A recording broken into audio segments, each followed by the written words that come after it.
गेल्या महिन्यात चाललेल्या दिल्लीच्या किसान आंदोलनामध्ये सहभागी होते। या किसान आंदोलनामध्ये जानेवारी महिन्यामध्ये आपण 500च्याहून अधिक संख्येने सहभागी झालो। नंतर जूनच्या महिन्यामध्ये आपण 350 लोक हे सत्यशोधक शेतकरी सभेच्या वतीने गेलो। पहिल्या वेळेस जेव्हा आपण गेलो त्यावेळेस कोरोनाचे भीती आपल्याला दाखवण्यात आलेले होते आणि त्यामुळे आपण स्वतः वर्गणी करून हमने गांव-गांव से चंदा इकट्ठा किया और हमने गाड़ी करके हम वहाँ किसान आंदोलन में शरीक होने के लिए आए थे।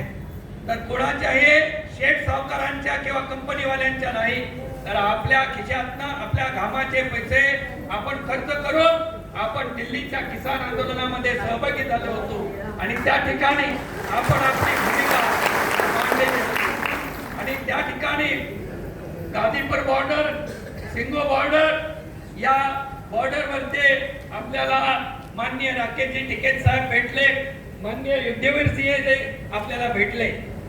हे महत्वाचे लोक या संयुक्त किसान मोर्चाच्या आंदोलनामध्ये होते। मोदी आणि शहा सरकारनं जेव्हा 3 शेतकरी विरोधी कायदे या देशामध्ये आणले, अदानी आणि अंबानीच्या फायद्यासाठी हे 3 कायदे आणण्याचा प्रयत्न त्यांनी केला। शेतकऱ्यांना गाडण्याचा चंग त्यांनी बांधला।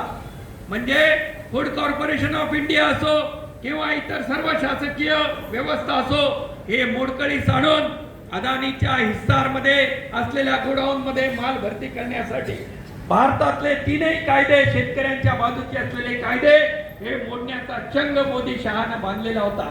त्याच्या विरोधामध्ये पंजाबचे शेतकरी उभे राहिले। या शेतकऱ्यांच्या बरोबर खांद्याला खांदा लावून उत्तर प्रदेश आणि हरियाणाचे जाट शेतकरी, हे सर्व शेतकरी उभे राहिले। त्यांचं नेतृत्व माननीय राकेशजी टिकेत साहेब आणि युद्धवीर सिंहजी यांनी केलं। ज्यावेळेस 26 जानेवारीला